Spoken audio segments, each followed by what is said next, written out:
Hello, hello. There we go. How's everybody? Hoping everyone is doing good. We want to welcome each and every one of you here today and online for making the choice to be with us today, simply because we know you had the choice to be elsewhere. So we welcome you in being with us. We are a community that is all inclusive, and we absolutely say that, and we also live that. I want to read our Midtown Vision statement. We are a strong, open, globally connected community centered on the clarity of principle. Through teaching, service, and practice, we create a state and respectful environment that supports healthy spiritual growth. So that is who we are. And of course, we invite you to be part of this. And again, we absolutely are glad that you have chosen to be with us this morning. We do have an awesome speaker for today, Reverend Dr. John Karn. Most of you know who he is. He's not like a guest, he's with us on a regular basis. Thank you for being here, Reverend Dr. John Karn.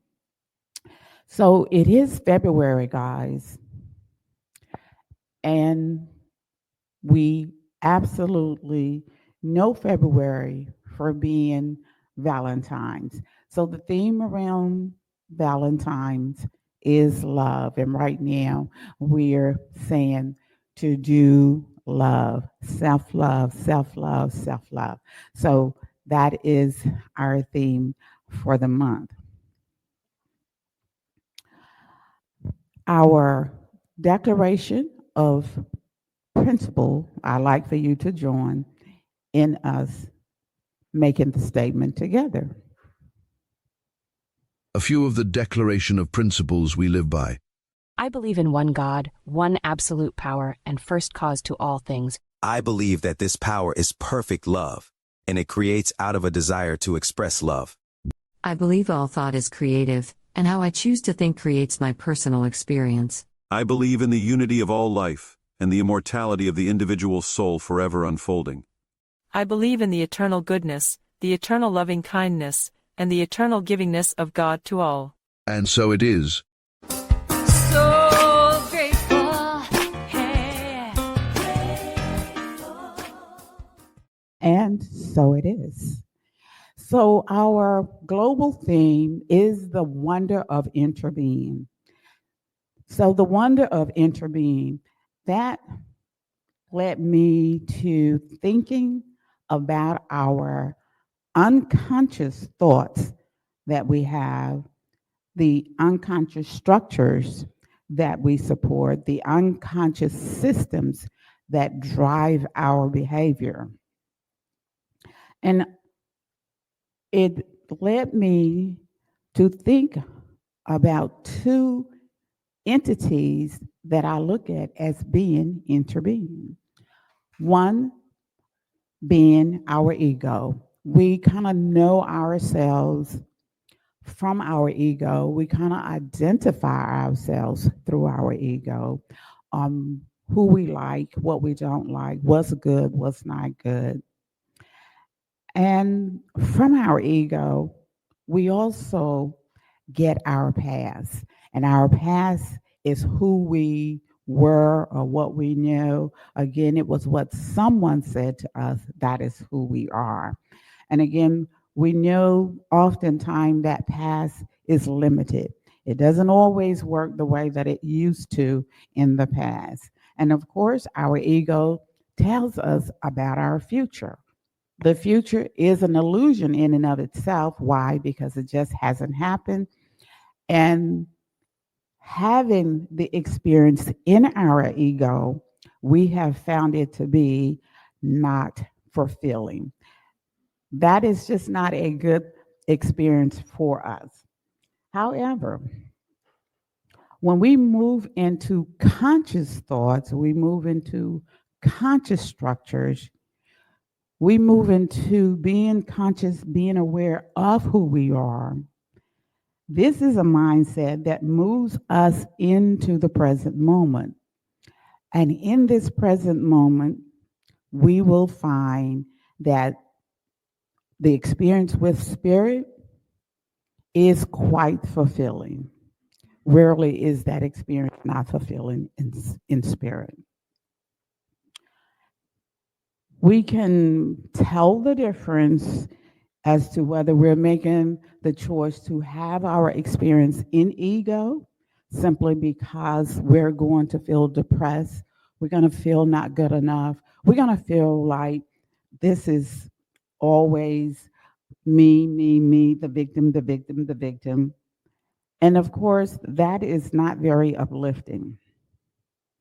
The other experience in having the experience in spirit, you're going to find that the experience of spirit, whatever the experience you're going through and you go through it in spirit, it is uplifting, it is empowering. You can consciously make the choice to choose wealth, health, love, or creativity. And as a co creator with spirit, it gives you a sense that you too can be an active participant in the experiences that you have in life. So the choice, guys, is yours, whether you choose to experience ego or whether you choose to experience spirit. Either way, it is your choice. I want to do a quick treatment, and this treatment will be again for love. We kind of know the need for love has always been present, and again, whenever that need for love is there, we here in this community know the source of love is the infinite. So we know there's an infinite amount of love, and we will always be able to experience self love with spirit. So as we center ourselves, we come to know and to understand that there is just the oneness, just in and of itself, which is of all things, which is the creator of all things. We come to know and accept that there is nothing other than this oneness of magnificence, this oneness of being, this oneness of truth. Out of this oneness, we know and understand the manifestation that goes forward, including me, myself, to be of this magnificent substance, to be of the magnificent creator, to be of this oneness, to be of this love. It is in this love we find self healing. It is in this love that love flourish, that love manifests, that love multiplies. It is in this consciousness of love I come to know myself as experiencing love with spirit, in spirit. And in this state of mind, in this state of love, in this state of being, I can know without a doubt there's nothing but love all around me. There's nothing but love through me. There's nothing but love that exists in this universe. There's plenty of love for all and each and every one of us. And it is this love that brings to our being, that brings to our spirit the healing that we so desire. It is only this source of love that we find to be pure, which is of the infinite, which is of the oneness. And it is this knowledge, this information, it is this knowing, it is this awareness I am very grateful for. And I give thanks. And so it is. I know. So, okay, great.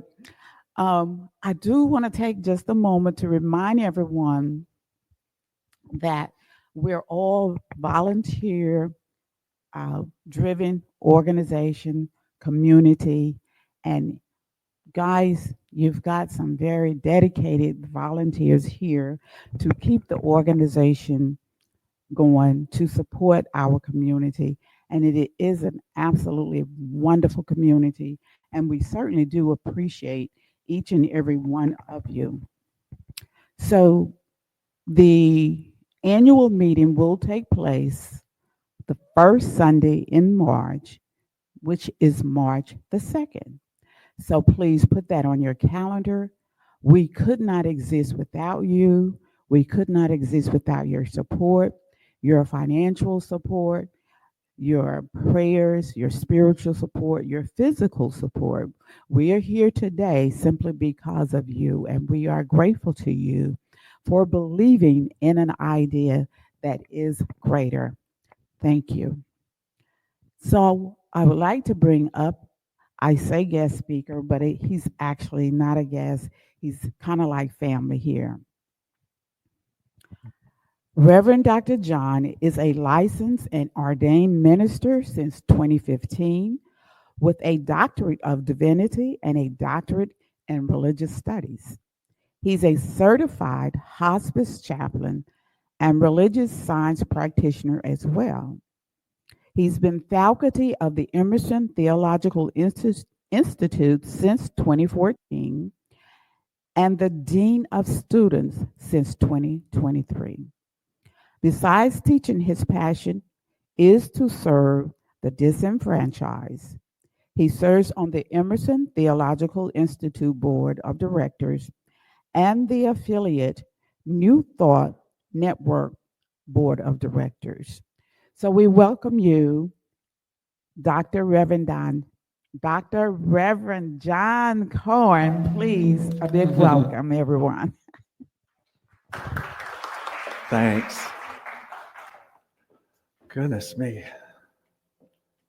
So radical interconnection, when I first saw that, I was like, yeah, radical. I'm down with that. And then we go back to this interconnection, interconnectivity. And I was like, I don't know what that is. And so I started researching. That's what ChatGPT is for, in case you didn't know. But I wasn't finding anything very specific. And when I stopped this intensive searching, it's like when we release a prayer, the answer floated in as soon as I relaxed. And I got what I needed to do this talk today. The basics of interconnectivity are like symbiotic relationships. There's a fish called the remora fish, and it swims around underneath sharks and sort of under their fins to the side. And some of them are even attached to it to eat the mites off the shark. And the remora fish are fed whatever the shark doesn't eat that floats down their way. And so the remora fish can't live without the shark. And I would guess perhaps the shark can't live without the remora fish because of the mite situation. But the whole interconnectivity has to do with us relying on something else, and that something else relying on us for life, for our life to be here. And in the ocean, we've got the shark and the remora fish, and then we've got the nurse shark down at the floor of the ocean, and she's like just vacuuming the ocean floor. And so that keeps the water the way it needs to be. And I've done dives with sharks, scuba dives, and it's very interesting to me that they remind me of a dog, and I'm a dog person. They come floating by you like an 8-foot-long shark, And they're just looking to see if you have anything to eat. Honest to God. We even did a nighttime dive, and you go back at night to a place you had been during the day so that you know your way around. And as soon as I was down in the water and it's darker, I would see like a black shadow passing by. And again, it was a dog. Did you bring me something? I remember you from earlier today. Did you bring me something now? So that's entertaining. But I've never done the white sharks. These are like Caribbean reef sharks. So if we go back to our dependence, the sharks on each other, our dependence on the whole, we can look at the idea of a farmer who's got a long chain of events before he plants his crop, but all of that is in order. The farmer plants his crop, grows it, does whatever it takes to create that, and then they cut it off. They run the little machine through there, they just rip it all off. Or if it's an animal, they shove it into a truck. And then it goes off to a middleman. The middleman is somehow paid for that back and forth. And then he brings it to the stores where we go to buy it. And so we need a job so that we can afford to buy it. We have a house, hopefully, that'll keep it the right temperature. And so this is this long example of interconnectivity. But I still haven't addressed the radical piece yet. So I'm going to leave that to you for you to answer as we get to the end of the talk. And you can always shout out at me. I'm so used to it. I did a little time, I call it my time, at an evangelical gay church. And I was there to help move them into New Thought. That was the reason I was asked to be there. But they jump up and yell. And these are the people, of course, they don't come to class on the weeknights, but they show up on Sunday ready to have a good time. And so I've had people from the back yelling at me. I've had people from the front jump up and start praying in the middle of something I was saying. And I've looked down, and thought, is this good or not good? I'm not sure. But I came to know this is just a great amount of love. It's flowing back and forth. Best thing ever. So Ernest Holmes said on this interconnectivity that the divine is omnipresent, that everything is connected. When we recognize all of life as interconnected, we can cultivate a profound sense of compassion and understanding. This shift in perception enables us to empathize more deeply with others, understand their feelings and experiences as interconnected with our own. This realization fuels a transformative energy that can be directed toward positive change in the world. With the recognition of unity, we are more likely to act with kindness and consideration, driven by the awareness that our actions affect not just ourselves, but the entire web of life. And as you do this brings to my mind the unification step of treatment. When you get into that space where I am one with all that is and all that is one with me, great deal of healing can take place. And then for the purpose of this talk, we're talking about other teachings, other people, other animals as being woven in this tapestry of life that we are also woven in. And so that takes it a little bit deeper as we think not about ourselves maybe going through the day doing our own thing, but knowing that some people that we might have issues with, it could be a political party. And let me tell you, you never assume. There's usually both in a group like this. And they are not liking the one you like, and you're not liking the one they like. Or it could be, and you're thinking, how can we ever talk again? I have a friend that's doing that. And so it's a little closer than you think. Life is a tapestry, and it is interwoven with people and teachings of all kinds, and that includes us as well. So I have worked with the homeless. The homeless is a thread in that tapestry of life, and a lot of people won't work with them. They won't look at them. They're afraid to look at them, is my theory. But the homeless put up with a lot of people passing by saying, "Get a job, scum," stuff like that. And they'll come in and tell me about it, how that really hurt them. But one of them said to me, "But as a black man, I can't go after him. I would have loved to have gone after him. But as a black man, the rules are different for me." So he had to rein that in, and I'm so grateful that he did, just for his safety. So homeless people are in that tapestry, interwoven. I ask you, what is one that you would have a hard time understanding or dealing with, knowing that they are in the same tapestry of life that you're in? So let you think about that for a second. I think I work from home most of the time, so I think it's really easy to feel separate from everything and to not feel the impact of everything. So the more you're out there, I think you're hit with the impact more and more. But we're going to spend a little time and a little bit about working with those other threads in our tapestry of life.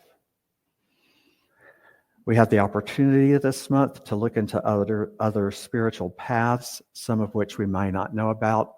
Essie, can you bring me that water, please? So picture the tapestry. This is what CSL wants us to contemplate this month. Today, believe it or not, I was very happy to find this out, February 2nd is a pagan and Wiccan holiday called Imbolc. Do we have any Wiccans or pagan people in here that know about this? Well, I had to call one of my pagan friends because, of course, I've got a pagan friend. I checked in and found that this is a big holiday. It marks the halfway period between winter solstice and spring equinox. And it's when the frozen ground is getting a hint that it's going to warm up, or the dormant ground.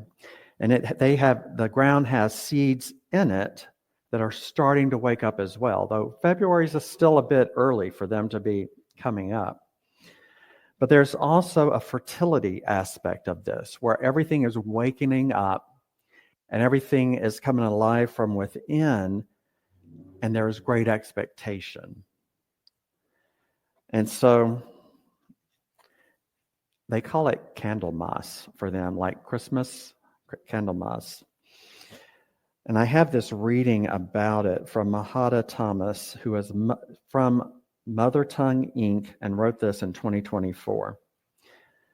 Imagine yourself as a seed resting in the earth, dormant, dreaming.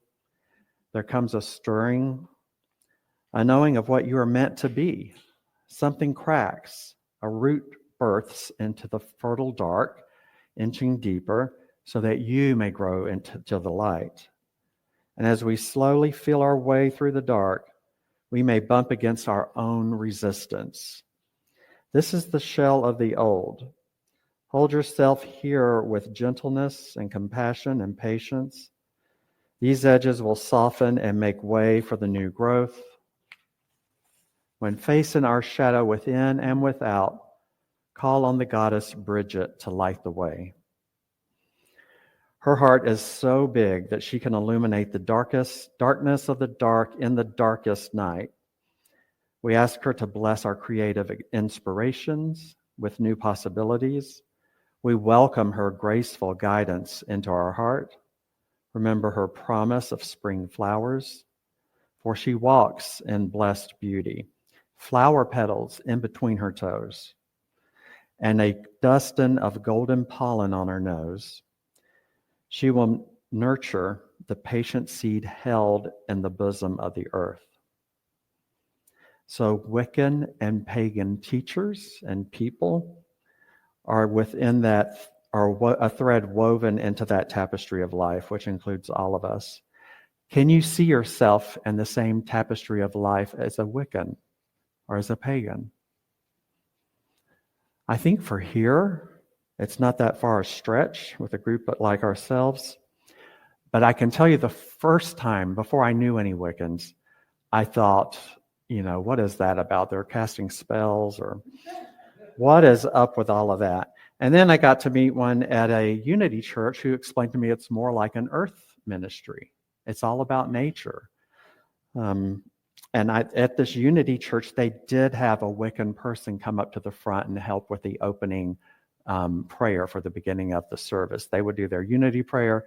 Then the Wiccan person would do the things where you honor light, fire, air, and then sit down. That's the only place I've seen where Wiccan people were invited to participate.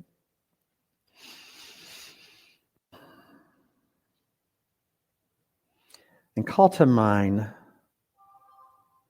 the love, the thought of love. God is love, right? The love that is here and now.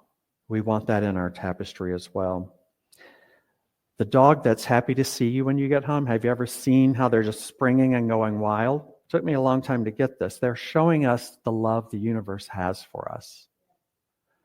So we want to have that demonstrate more and more in our life, have that love into our tapestry to bless and uplift people from all walks of life, such as the Wiccan. They may need our blessings. The dog that's happy, I already said that. Children expressing great joy. Have you ever seen a baby and the joy just seems like it shoots through their feet? That level joy has not been harmed yet, has not been dialed back any yet. It's just pure and beautiful. When you go within, you can feel around and see if there is a space within you that is resistant to a group that might be in your tapestry.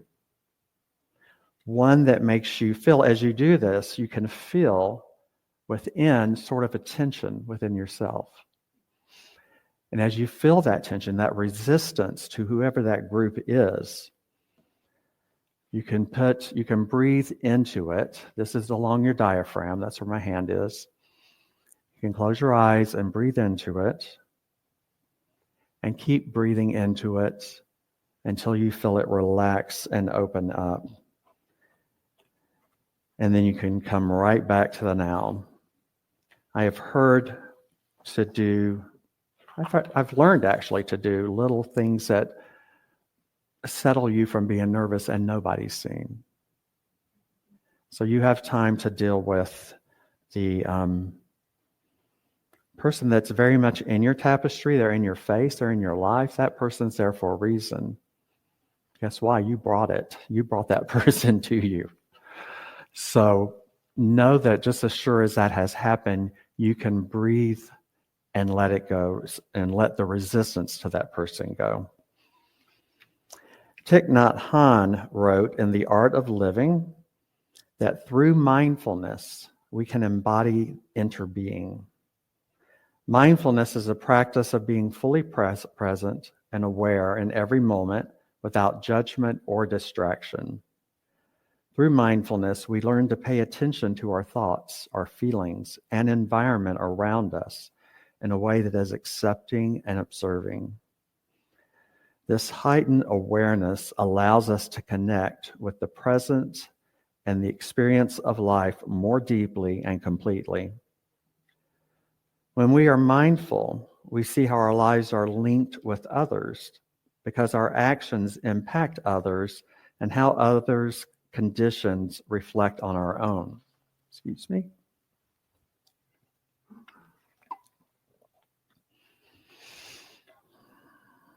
The reciprocal awareness cultivates a sense of mutual care and concern. Mindfulness thus dissolves the barriers that we often erect between ourselves and others, revealing that caring for others is inherently caring for ourselves. In practical terms, mindfulness practice might involve conscious breathing, walking meditation, or engaging fully with whoever we are with at whatever we are doing. Such practices ground us into the present moment, and that allows the flow of compassion to arise naturally as we become more attuned to the life unfolding around us and within. So it's because of that oneness that you start relaxing. We are all the same, every one of us. And instead of the idea of I'm one with God, that never really made sense to me, or I didn't get the big picture, put it to you that way. It didn't give me the big picture of who and what we are. And when you think of God as all that is, we are a piece off of it, or like an extension from it. You can do the hand and the finger, but I like to think of the sun and its ray. We're bigger than like the finger. We're bigger than that. We want the sun's ray. It's an extension. All the way around it, there are extensions, and each one of those is us. So we're each made from the sun. We have within us the exact same stuff the sun has in it. And we're all connected. And so that makes sense to me. It's easier for me to get it that there's no part of me that is not God, or no part of me that is not the sun. So there's nothing like this little piece in here or in here. And I used to hear at Unity a little light. Think of like a little candle light. But David Barrett would say, no, it's all of you. It's all of you from the tippy top of your head to your tippy toes. And when you go there, you can go straight from there into unification and understand there's no out there anymore. There's no us and them. And we get our first lesson on us and them as children, is what the parents tell the child. And then we see it now with other groups and a lot of different racial issues right now that are very upsetting. But to understand our interconnectedness with all life, all right, we have to understand that we are interconnected with all that is. And so I want to ask you now, what do you think the radical is in radical interconnectivity?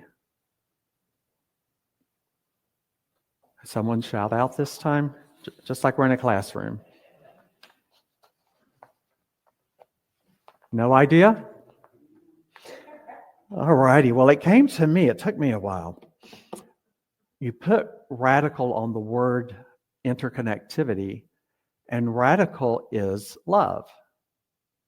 People are surprised and will somehow think more of you for bringing love with you into different situations, for being the love in that situation. You know, when we fed the homeless, I did the homeless dinner for a long time. People would say to me, "Oh, you're so good doing that." And I was thinking,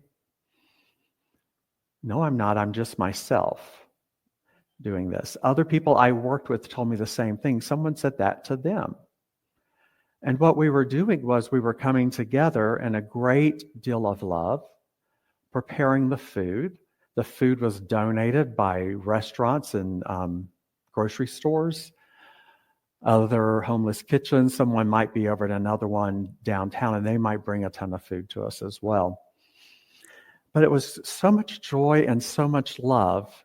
And when we worked with the homeless people, they got to know us after week after week after week, and they would never tell me a street name for them. They would always give me their real name. And they had this trust with us. And so no, there was like, because I showed up, because I brought food, because I helped create it, because I talked to them, because I helped them if they had a wound somewhere, like a car hit them, which is often, by the way. People think that's special, and it's not special. It's just bringing forward the love. It's the same thing when you do dog rescue. I've been doing that forever, since my childhood. And Vance and I got into doing the hospice dogs, which are, there's about 5 people that do this. And these are the ones that are dying, and they've been put out, at the shelter because the people don't want them anymore. They can't afford to pay for whatever care they need. And so we have volunteers patrolling through the different shelters looking for that kind of dog. And then they get placed with one of 5 people. And fortunately, I'm a nurse. I know all what the medications are and what you're doing and when's a good time to stop. And so we did that up until, I think we had 4 in a row die. And we did that up until I ended up getting a puppy, because we were so burnt out at that point. We needed a little break. And he's just adorable. I wish I thought to bring a picture of him, but I didn't.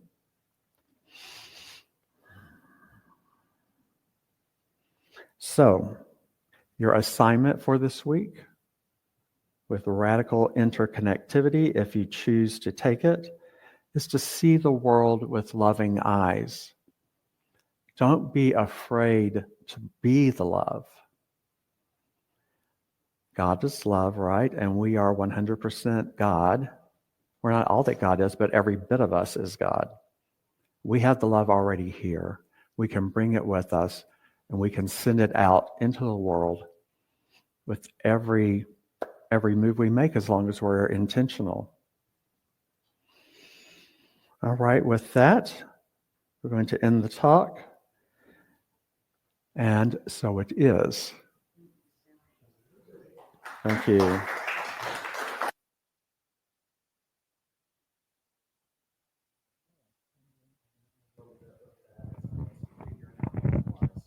All right. Thank you, Reverend Dr. John. Woo! Awesome talk. There was well, a lot of that resonated with me because it's our life. So,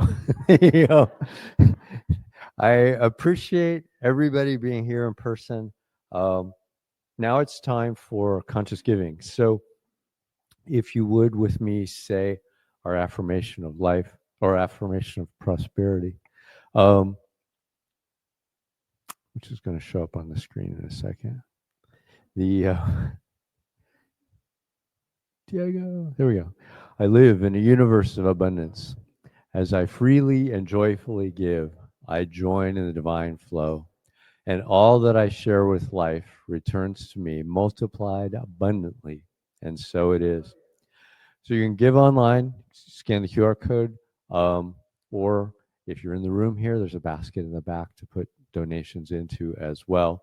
CSLmidtown.org/donate. If you're online, is a way to give. You can set up a ongoing contribution or just do one-time contributions there. So all of that is available. I've got some announcements. The speaker next week is Reverend Cynthia Paulson. Welcome back, Cynthia. Yay! So all this family coming back to talk, which is great. And like Barbara said, put on your calendar for the 2nd of March. That's our annual meeting coming up. So we've got some things to talk about, the financials and where we're going, the direction we're going, and some new stuff coming at the end of March that we want to get on your calendar. Yeah. Co-creation process is coming. So yeah. And if you're interested in studying more, there's a study group that's studying the Science of Mind textbook that meets at 10 a.m. on the Zoom right before the meeting. So 10 a.m., go to the cslmidtown.org website, scroll down to the Zoom, click that. That will take you to the meeting, and that's led by our wonderful practitioners.